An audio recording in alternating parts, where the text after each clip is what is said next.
사후 피임약을 복용했다고 하더라도 100% 이제 피임이 되는 게 아니기 때문에 꼭 나중에 이제 뭐 실제로 임신이 됐는지를 확인을 해보시는 게 필요하고요.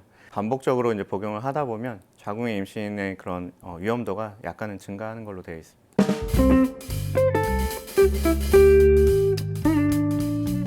안녕하세요. 건강한 요일의 앨리스 슬기로운 산부인과 김슬기입니다. 네,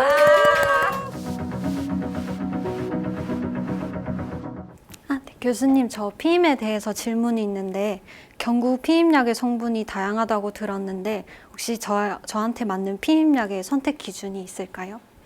시중에 나와 있는 이제 피임약들이 굉장히 다양하게 있는데요. 기본적으로는 이제 경구 피임약에는 에스트로겐과 프로게스테론이라는 두 가지 호르몬이 다 공통적으로 들어 있습니다. 근데 약들마다 그 호르몬의 용량이라든지 종류가 약간씩의 차이가 있어서 약들마다 약간의 그런 특성들이 조금 다른데요. 특별히 어떤 약이 더 좋다라고 얘기하기는 힘들고 본인에게 이제 맞는 부작용이라든지 이런 것들을 고려를 해서 선택을 하시면 될 것 같습니다. 예를 들면 이제 경구 피임제를 복용을 하고 뭐 남성 호르몬과 관련된 그런 여드름이라든지 뭐 아니면 뭐 몸이 붓는다든지 그런 증상들이 생기는 경우에는 그런 남성 호르몬을 억제해주는 성분이 들어있는 피임약이라든지 오히려 이제 체중을 감소시키는 그런 성분이 들어있는 피임제제들이 있기 때문에 이제 그런 것들을 선택을 해서 이제 드시면 될 것 같습니다. 그렇다면 혹시 정확한 피임약의 복용법이 따로 있을까요? 가장 좋은 이제 피임 효과를 누리기 위해서는 이제 생리를 시작하고 첫날부터 이제 드시기 시작을 하는 게 가장 좋고요. 매 시간대에 매일마다 잘 챙겨 드시는 게 가장 중요합니다. 그래서 만약에 이제 복용하는 걸 잊었을 경우에는 만약에 12시간 이내라면 이제 바로 생각나는 즉시 하나를 이제 추가적으로 해서 드시면 되고 이후 스케줄대로 이제 따라가시면 되고요. 근데 만약에 복용한 지 이제 12시간이 지났다. 뭐 그런 경우에는 이제 그 즉시 이제 시작을 다시 하긴 하는데 피임 효과가 이제 낮아질 수 있기 때문에 그 기간 동안에 한 일주일 정도는 다른 이제 피임 방법을 같이 사용을 해서 보다 피임이 확실할 수 있도록 이제 추가를 해주는 게 필요합니다. 그렇다면 교수님, 경구 피임약을 복용을 했을 때 피임 성공률은 어떻게 되고 부작용은 어떤 게 있을까요?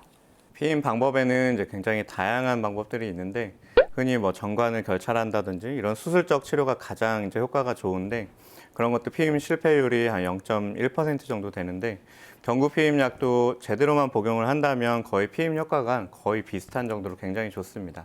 그래서 피임 실패율이 0.1% 정도이기 때문에 잘 복용을 하시는 게 제일 중요하고 이제 때때로 이제 복용을 잊거나 하는 경우에는 이제 피임 실패율이 조금은 높아질 수 있어서 뭐 3% 정도에서 8% 정도 피임 실패율이 약간 올라가게 됩니다.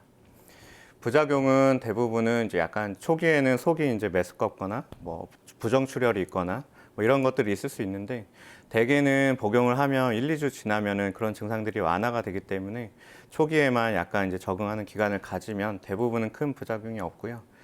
가장 걱정하시는 부작용 중에 하나는 이제 혈전색전증이 있는데 경구 피임제제를 복용하면 일반적인 건강한 여성에 비해서 혈전색전증의 위험도가 약 2배, 3배 정도 올라가기는 합니다. 근데 실제로 절대적으로 그 혈전색전증이 발생하는 빈도가 매우 낮기 때문에 2배, 3배 올라간다고 해서 그 절대적인 위험도는 매우 낮기 때문에 크게 걱정을 안 하셔도 될 것 같습니다.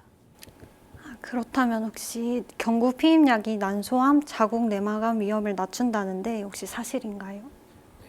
피임약을 복용하면 오히려 암의 위험이 올라갈까 봐 걱정하시는 분들이 많은데 어떤 약을 이제 어떤 용량을 어느 기간 동안 복용했는지에 따라서 좀 다르기는 하지만 이제 뭐 포괄적으로 봤을 때 한 5년 정도 복용을 하게 되면 자궁내막 암의 위험도는 한 40% 정도 감소하게 되고요.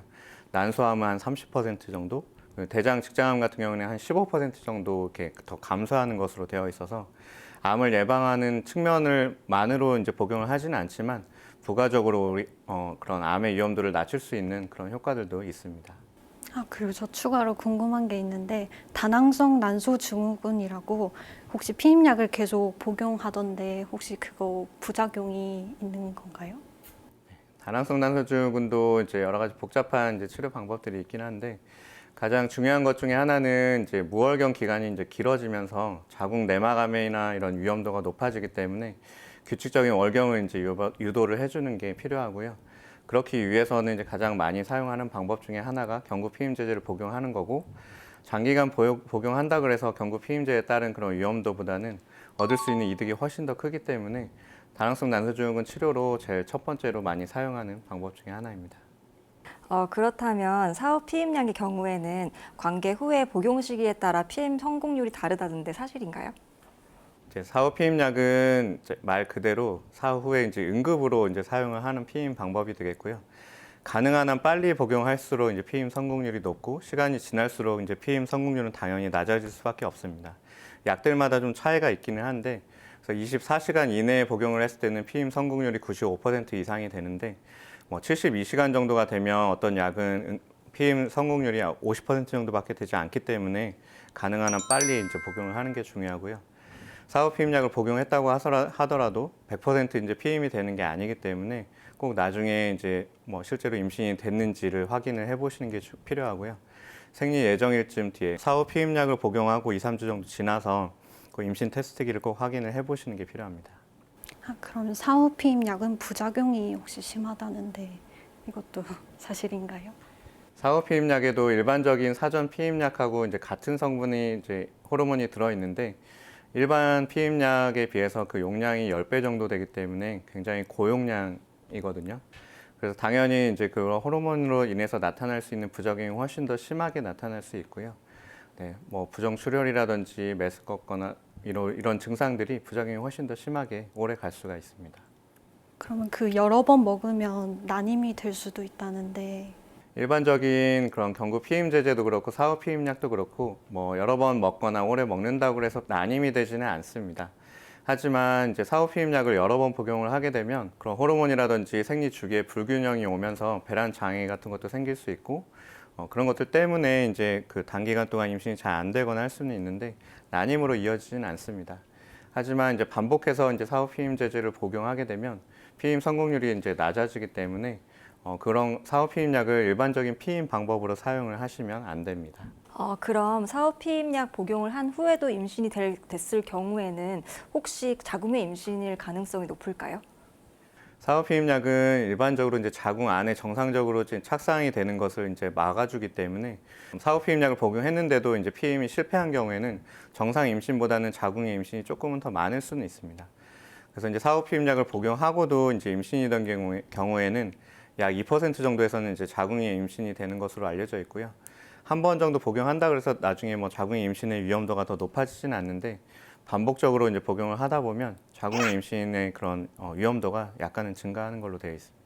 피임약은 이제 막연하게 굉장히 이제 뭐 부작용이 심하다든지 뭐 암이라든지 이런 걱정들 때문에 만약에 뭐 선호하지 않는 경우들이 많은데 외국에 비해서 이제 한국에서의 이제 피임약 복용률이 굉장히 낮습니다. 하지만 이제 가장 효과적인 피임 방법 중에 하나이고 사실은 부작용도 그렇게 많지 않기 때문에 피임이 필요한 그런 젊은 여성들이라면 피임 제제를 복용을 하실 것을 두려워하지 말고 적극적으로 이제 드시면 좋을 것 같습니다. 건강한 요일의 앨리스 구독, 좋아요 부탁드려요.